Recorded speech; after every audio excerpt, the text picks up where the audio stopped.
there to hear. And we are almost as much a product of that history as we are of the scriptures themselves. Almost as much. Almost. Therefore, I think it is right that we remember our past, and consequently that our history, the history of the Christian church, is taught, and taught publicly in the local church. We should be both indwelt by the Spirit of God and the history of his work in his people. Do people accept that premise as we go on in, that we should be taught the history of the church in the church?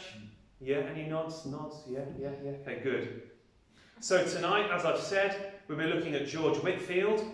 First of all, we'll look at his life, the chronology of his life in 5 parts. Then we'll look at the influence that he has had on both Britain and America. And then finally, we will look at his relevance for us today. Now, I've got no idea how long this is going to be. This could be 20 minutes, it could be 40 minutes, I don't know. So let's just see. So first of all, his life and part 1, the context and conversion of Whitefield. Whitefield will make no sense unless we look at the context into which he was born. And we won't fully realise the significance of his life until we contrast the country into which he was born and the country he left behind. But first, after the English Civil War in the 1640s, the monarchy was abolished, as I'm sure we all know from our primary school history. And a group of wonderful people called the Puritans came to power in England. And as their reputation now suggests, they were a dour and lugubrious people who are now infamous for their strict code of living. But then they had their time, and in the 1660s, I think it was exactly 1660, the monarchy was restored, though that's a story for another time. And with the restoration of the monarchy came a wholesale rejection of Puritanism, and they exchanged Puritanism for licentiousness and indulgence. And they really sought to get their revenge on the Puritans. And how did they do this? Well, first of all, the Act of Uniformity was passed, which led to what's now known as the Great Ejection from the Church of England, whereby 2,000 evangelical ministers were either imprisoned or forced to leave their posts. The most famous person who was persecuted by the Act of Uniformity was the Baptist John Bunyan. And it was actually in prison because of this, where he authored the best-selling English fictional work of all time, The Pilgrim's Progress from This Life to the Next. With all of this history running behind Whitefield, by the time that he was coming onto the scene, the intellectual life of the nation had decayed into deism, which conveniently threw all moral restraints out of the window, as their non-interventionist supreme being didn't exact any moral conduct from his creation. The church was too weak from the Great Ejection to properly respond. And although people like Isaac Watts did, most of the clergy were at that time unregenerate. By way of illustration of the clergy in the 18th century, they couldn't agree on the deity of Christ. They couldn't agree on the Trinity. How could they possibly then call the nation back to repentance? And this also does much to dispel the myth that the Church of England's decline is a recent phenomenon. I'd argue there has always been more England than church in the Church of England, but I would say that I'm biased and a nonconformist. And the people of England, together with the clergy, had a distaste of what they called enthusiasm. Enthusiasm involved any Christian activity which was done with fervour. Such people were branded as enthusiasts. This concept is no different in our day and age, to whom the BBC would call an extremist or a fanatic or something like that, the sort of labels that we get. The nonconformists of the time, Baptists, Presbyterians and Independents, they were not much better. They were also enslaved to apathy, heresy and decline, albeit to a lesser extent. Altogether, Christianity had collapsed in the British Isles. and this became evident in public life. And I'll very briefly describe how. First of all, the gin craze. Gin's quite fashionable now, and it was in the 18th century. The consumption of alcohol, and gin in particular, had gripped the nation. So much so that every sixth house in London had become a gin shop. According to Bishop Benson, who would later ordain Whitefield, he said that gin had made what the English people never were before, cruel and inhuman. And as usual, the worst offenders in this world of unrestrained appetites were the upper classes, who lived in luxury and ostentation. Erasmus Darwin, the aristocratic grandfather of Charles Darwin, and who was also a consummate 18th century gentleman, he was so overindulged that he had a portion cut out of his table in order to make room for his belly. And beneath the rich were ever-increasing numbers of poor. The gin craze had made millions either unable or unwilling to work. The poor rate, which was a tax levied to help the poor, had collapsed under the weight of its obligations, and consequently much of London had receded into slums. And amidst the slums, as you always find in slums, crime skyrocketed. Again, not just in London, but across the country. By the time Whitefield was born, 160 offences were punishable by death, and prisons were massively overcrowded. Describing the press, another area of society, or what we would call today the news media, the Dean of Canterbury of the time had this to say about them, quote, get ready for this, "Those monsters of irreligion and profaneness, of heresy and schism, of sedition and scandal, of malice and detractions, of obscenity and ribaldry, which ministry wretched, void of shame, published for the sake of paltry present gain, thereby not only debauching the principles of the age, but if such detestable compositions can survive so long, propagating the point to posterity," unquote. They were more articulate times than ours, perhaps, but in other words, they were fake news. They were fake news. They were smearing, they were dishonest. There were no standards, there was no accountability of what journalists did.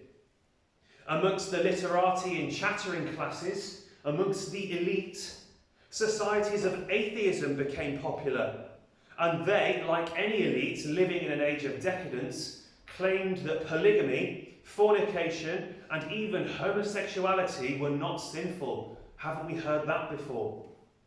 Bishop Butler said that, quote, "Skepticism is so rampant that Christianity is thought to be fictitious," unquote.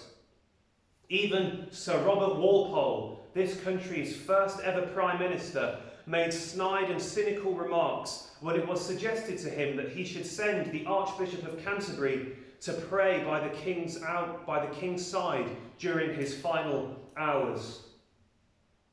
And despite community schools, some prison reform and the establishment of hospitals and other such work, conditions only continued to get worse.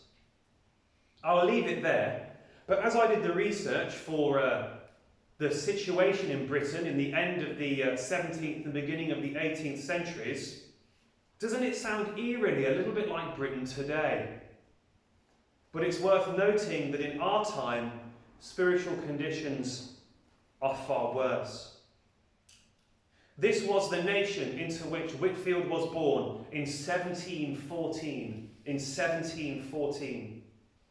The Whitefields were not of noble birth, but they were well-to-do, which explains from whence George Whitefield got his array of talents and an education worthy of Oxford University.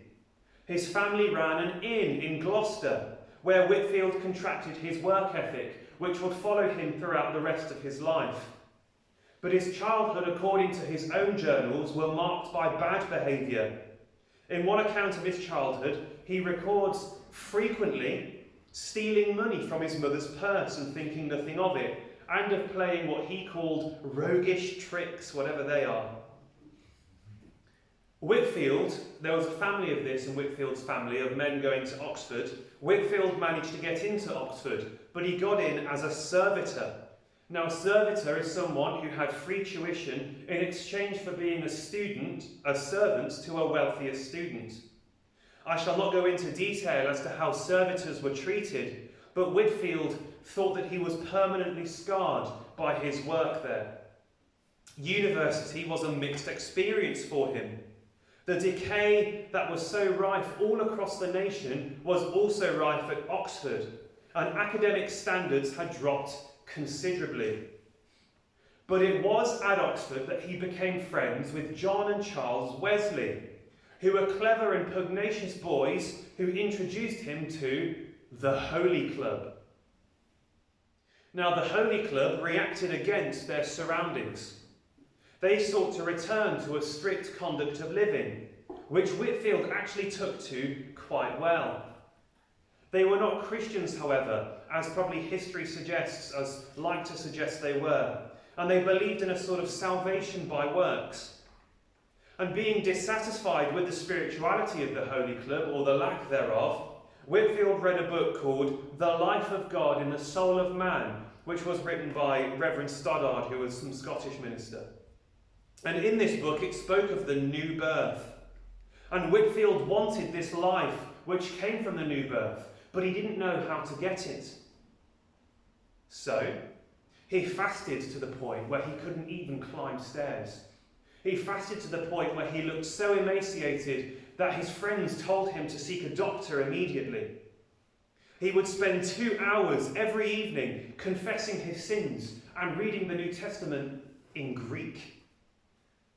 He would walk in the cold till his hands were black, and eventually, being crushed by the weight of a salvation earned, he just threw himself on Christ and was converted.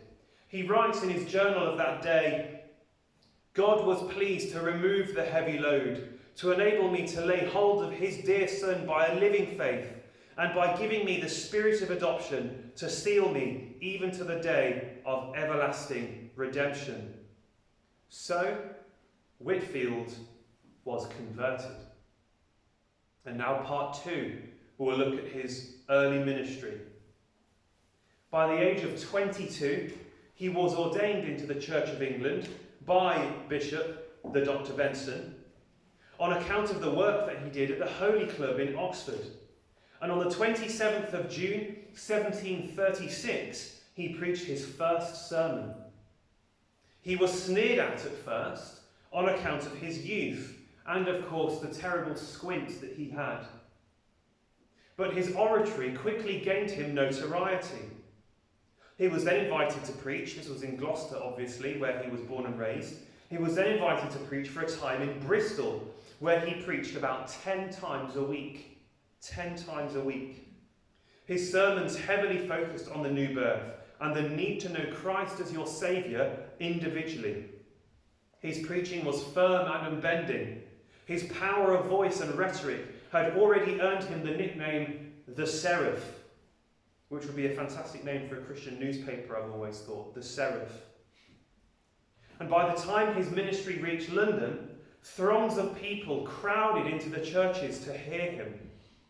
He was extremely zealous and steadfast in holiness and complete discipline in his personal life, up to and including his appearance, which he always sought was neat and tidy.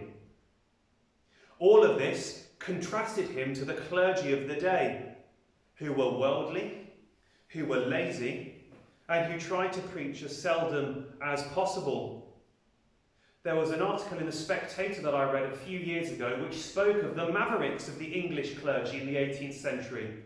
One of them, who lived by the coast, would put on something resembling a bikini, would row out to an island off the coast, and would sit on it pretending to be a mermaid. So these are the sort of cranks that were in the Church of England at the time. So yes, so the clergy were worldly, lazy, and tried to preach as seldom as possible. J.C. Ryle, in his account, rather wryly remarks that when the clergy did preach, it's comforting to think that it was largely to empty benches. I thought that was quite funny when I read that. It was also evident from a sermon he preached called "Those whom he justified, them he also glorified," that his theology was, from the get-go, reformed. as is necessary to have a thorough understanding of regeneration in the first place. During that sermon, he said, Christ has purchased for and in due time will actually confer on all true believers eternal glory. His Calvinism was essentially innate to him, and this would of course cause a bitter dispute later on in his life with Wesley. His fame at this point had bloomed, and he was no longer afforded a private life, with people seeking his time continually, asking him about pastoral issues. And unlike so much of the tawdry so-called revival we've experienced in the 20th century, Whitefield's ministry bore lasting fruits. He would frequently get letters from his prior ministry in Gloucester and the southwest, testifying to many people's conversions. Lives changed and souls saved, all without a single altar call. Could you believe it? He preached to the colliers at Kingswood, who were so rough they were treated like gypsies are today. And yet, when these rugged men heard the gospel for the first time, clear streams could be seen on their faces, where tears ran down their dirty, blackened faces. At this point, though, however, the chronology of Whitefield's life interrupts my account of his ministry.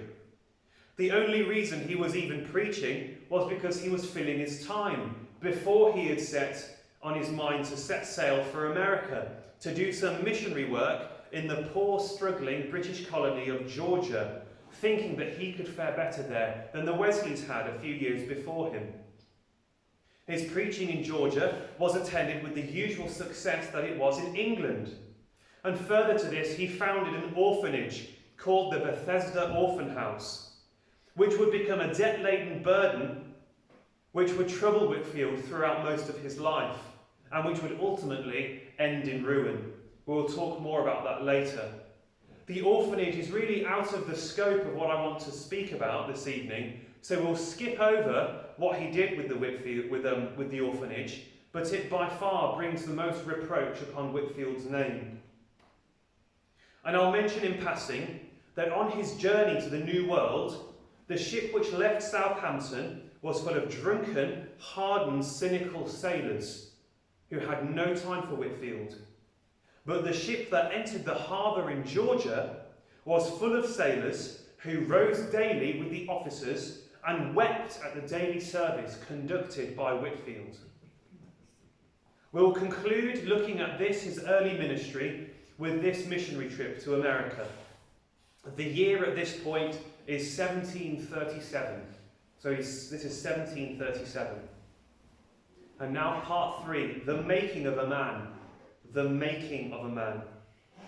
This period that we'll now look at only marks 2 years, 1738 through to 1740. And during these few years, the hallmarks of Whitefield's legacy would be forged. During his absence from England on this missionary trip, without his knowledge either, many editions of his sermons were published. And the people converted from his ministry began to create religious societies.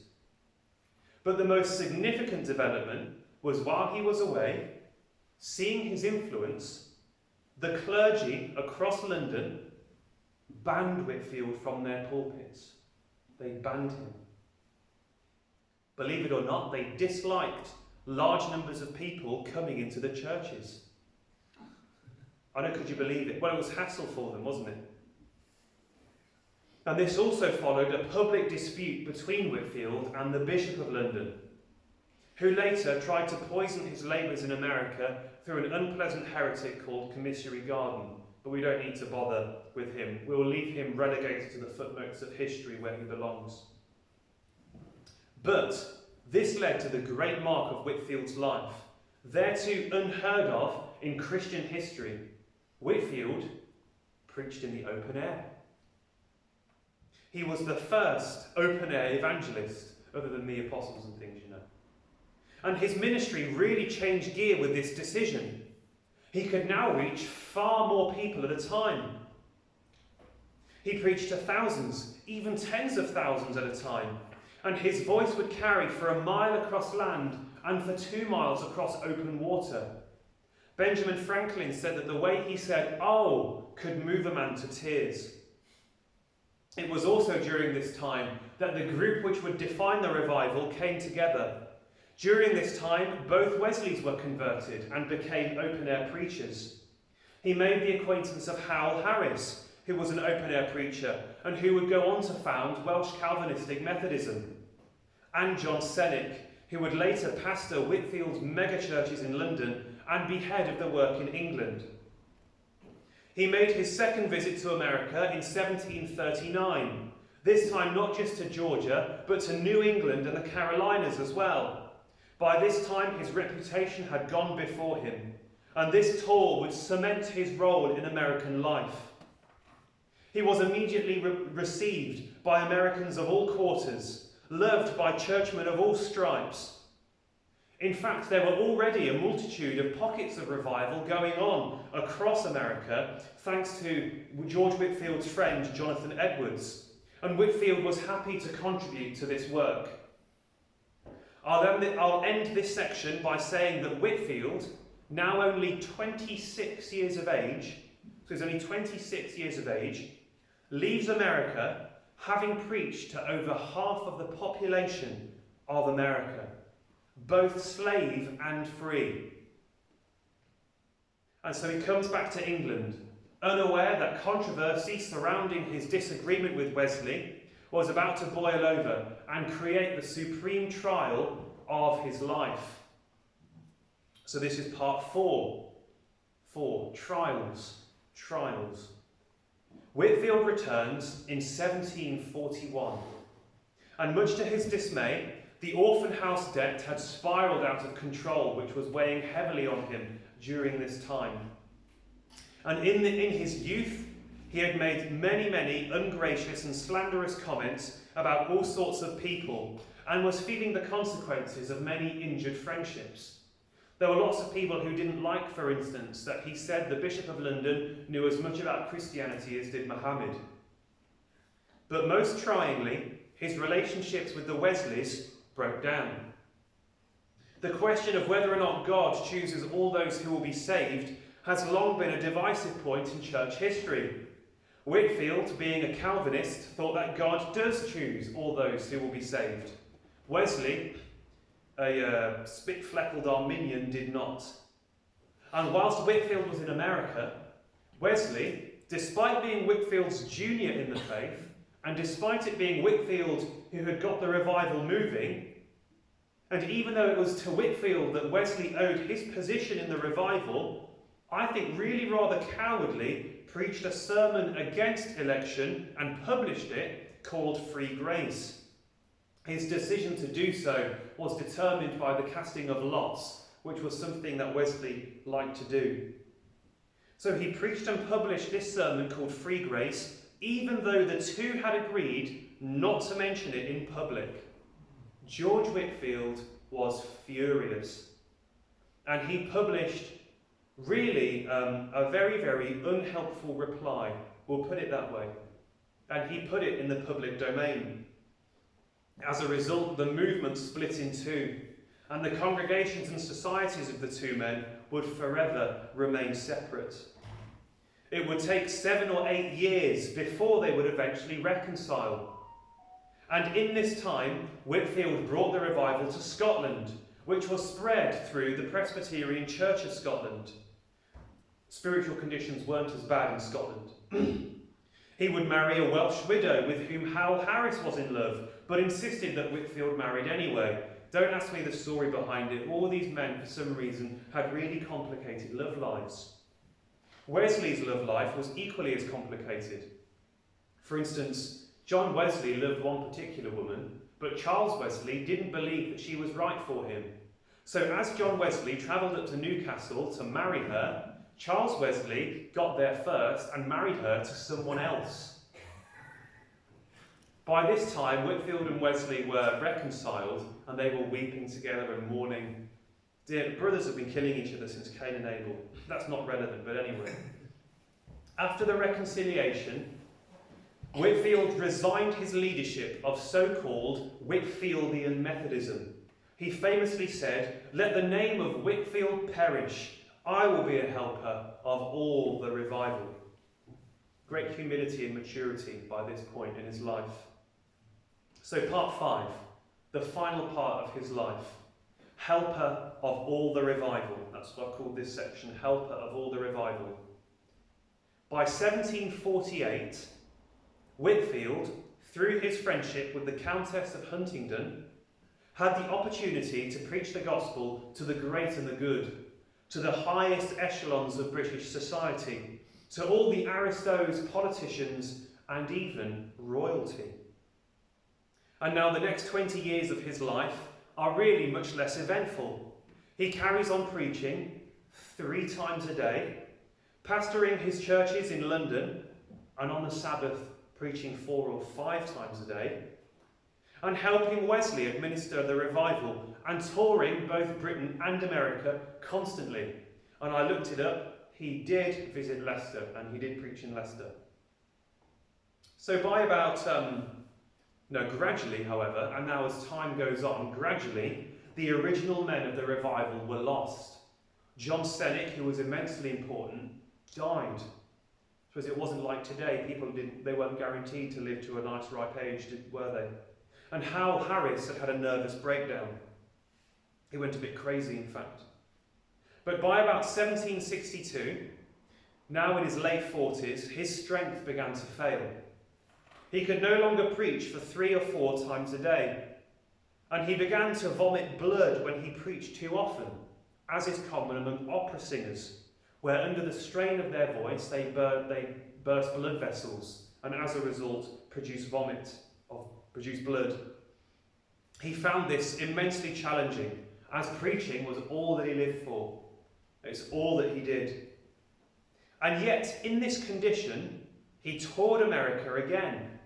He came back to Britain, performed his last labours, and then returned to America again to do the same, but this would be his last time crossing the Atlantic. And it's worth noting that throughout his life, he crossed the Atlantic 13 times, which in the 18th century, when all you had was a sailing ship, is incredible. He crossed the Atlantic 13 times. And given that it's an odd number, you can work out which side of the continent he died on. After a hard day of preaching in September 1770, he rode to the house of a Presbyterian minister in Newburyport, Massachusetts. The streets outside the house had become filled with people, realizing who was staying there. They burst into the house and stopped him on his way up to the stairs, begging him to preach. He had arrived at his door, going to bed, when they finally caught him. And even though he was in poor health, and even though he was essentially a semi-invalid at this point in his life, how could he refuse? He preached and was transformed as he did so, as he always was when he preached. He preached and took on the countenance of a young man, and he preached until his candle burnt out, preaching Christ into the night. And when he finally did go to bed, he couldn't sleep. He rushed around his room, short of breath, gasping for air, claiming that his asthma was choking him. He said, "A good pulpit sweat today may give me relief. I shall be better after preaching." His assistant replied to him, "I do wish that you would not preach so often." And Whitefield replied with these famous words, "I had rather wear out than rust out." And rather traumatically later that night, he died, aged only 57. His body shattered by the toil of his labour. So there we are, he's dead. So now, his influence, the influence of Whitefield. In a nutshell, a civilization is reborn.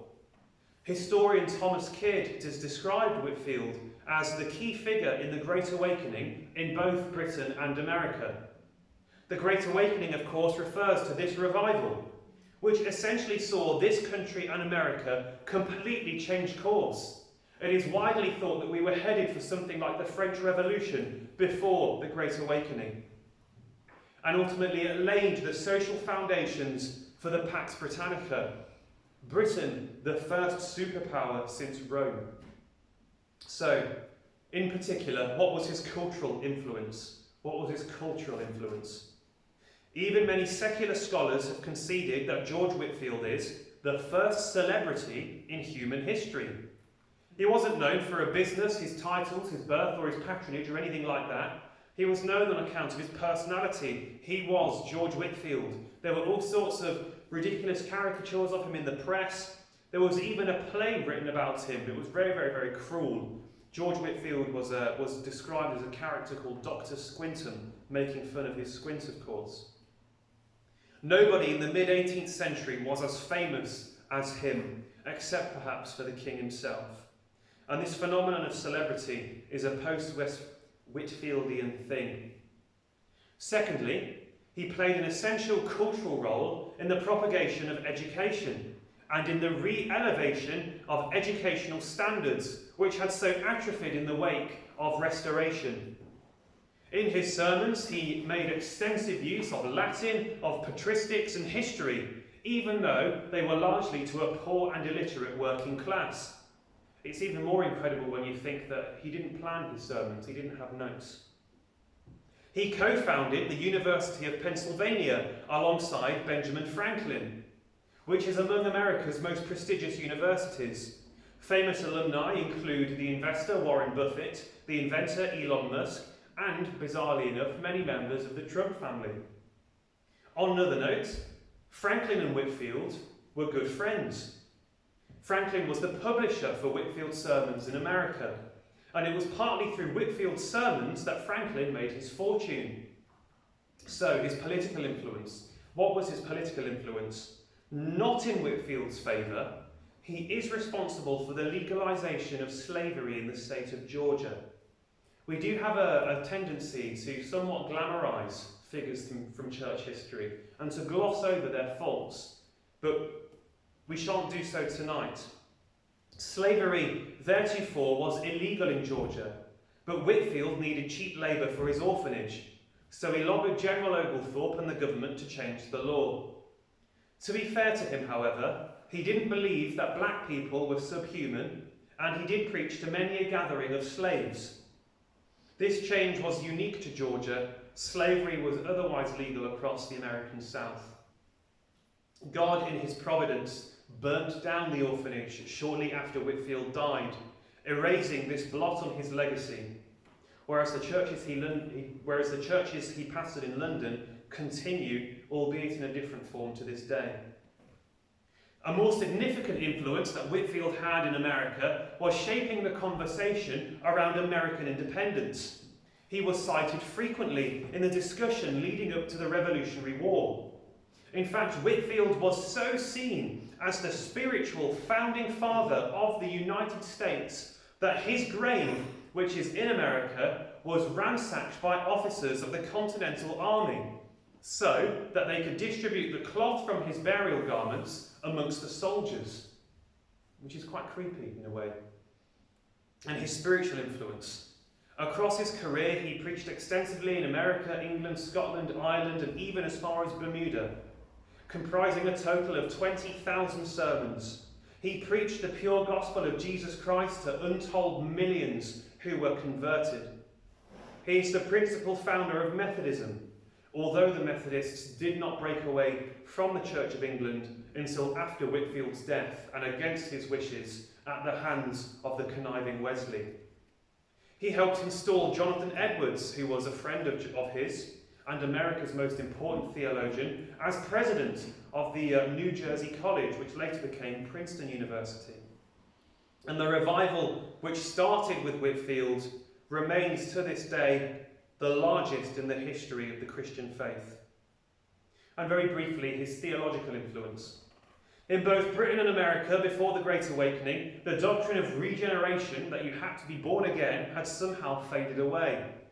Even in the Presbyterian churches in America, who were, the better churches, as evidenced by the Great Schism in 1740, people didn't appear to attach that much value on being converted. You can scarcely believe it.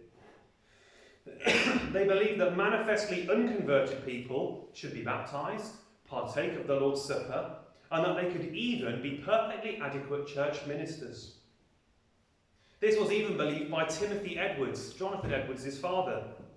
The Bishop of London, as I've mentioned a couple of times in Whitfield's early years, had argued against the idea of regeneration. One wonders what he was reading during his services.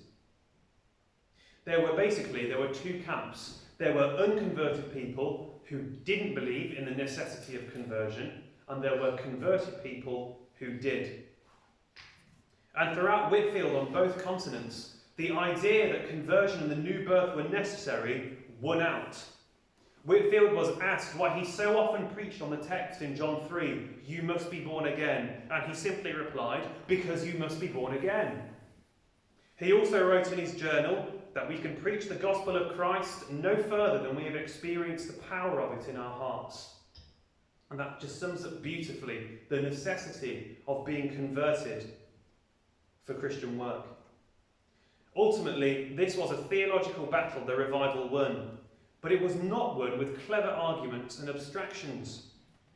It was won because so many people were actually converted that the issue fell away. It sort of died out, it became moot. And this revived understanding of regeneration is the foundation of modern evangelicalism. And finally, his relevance for today. In a nutshell, the efficacy of preaching. The efficacy of preaching. Romans 10 says this. You don't need to turn there, but it says this. "How then shall they call on him in whom they have not believed? And how shall they believe in him of whom they have not heard? And how shall they hear without a preacher? And how shall they preach except they be sent? As it is written, how beautiful are the feet of them that preach the gospel of peace and bring glad tidings of good things. But they have not all obeyed the gospel. For Isaiah saith, Lord, who hath believed our report? So then faith cometh by hearing, and hearing by the word of God." Above all else, above everything that I've mentioned here this evening, even the details and the bits that you might have found boring, just remember this. Whitfield was primarily a preacher. That was the engine of the revival. And if you look at the great revivals throughout church history, the ministry of Jesus, the apostles, the reformers, Whitfield, Wesley, and even people like Billy Graham, mixed opinions I know, you will find the one same thing present, the preaching of the word of God. Just a man standing in front of some people with his Bible, preaching. And the text that I have just read speaks to that fact, doesn't it? It is stated there in the scriptures that the means that God has ordained for drawing sinners to faith in Christ is the word preached. I was reading from the Open Air Mission News about a year ago that Bedworth Zion Baptist Church had started an open air preaching ministry when their membership had fallen to less than 20, and within a year it had more than doubled. They didn't do anything else, and neither are we commanded to. Simply go ye into all the earth and preach the gospel unto every creature. And the assumption here in Romans 10 is not just that people will believe when they hear, and hear by a preacher, but that the preacher goes to them. Christ will profit no one if he's kept within the walls of the church. We must go out and bring glad tidings of good things. On the night of Whitfield's death, the people tending the house where he was sleeping in New England were rubbing his swollen, tired and dirty feet. Don't ask why, but they were.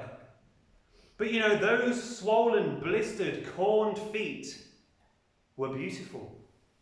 Because it was those feet that brought the gospel through preaching to untold millions across the Anglosphere. I say his feet, he went by horseback. And then faith comes by hearing, and hearing by the word of God. Even though the text has evangelism as its main focus, the efficacy of preaching by no means ends there. Preaching doesn't just bring people to faith in Jesus Christ, it also brings them to maturity. And this, of course, refers to the ministry of the word in church. And this is something of which George Whitefield was acutely aware. He would preach regularly at his two congregations in London, and often preaching, as I've mentioned, 4 or 5 times on a Sunday. There would always be someone preaching. In fact, really, to be honest with you, it was the regular, ordinary preaching in the churches of the revival that bore its fruit out long term. And this is something which, for instance, the Billy Graham Crusades lacked. It lacked that follow-up in the local church, which is why Whitefield's Christianity held Britain and America for 200 years, whilst Billy Graham's has lasted barely 40. And the principal ministry and mark of a true church is the ministry of the word. This gift of preaching, as mentioned in 1 Corinthians and other places, is second only to the office of the apostle, which is, of course, the most important part of church. Not today, though, however. No, the apostles have gone. Preaching is the most important mark of the church today. And the elders, whom the apostles appointed in all New Testament churches, and who ultimately steward the church and have executive power in it, they're supposed to be apt to teach. That is one of the qualifications of eldership. Abiding in the word and the word preach is constantly mentioned as a measure of maturity. Whoso keeps his word, in him verily is the love of God perfected. Hereby we know that we are in him, 1 John 2:5. If you put the brethren in remembrance of these things, you shall be a good minister of Jesus Christ, nourished up in the words of faith and of good doctrine, whereunto you have attained. Nourished in the words of faith there, from 1 Timothy 4:6. And finally, speaking of elders, Titus 1:3, holding fast the faithful word as he has been taught, that he may be able by sound doctrine both to exhort and to convince the gainsayers. I could go on, but needless to say that if we want people to come to faith and to increase their faith, then we need to follow in the example of George Whitefield. We need to follow preaching. Preaching is the God-ordained way to go. And so we'll leave it there this evening, and we'll simply close now by singing the hymn, Go Forth and Tell, O Church of God, awake, which speaks of the necessity of going out and preaching and telling people the gospel, the good news of who Jesus is and what he has done for us.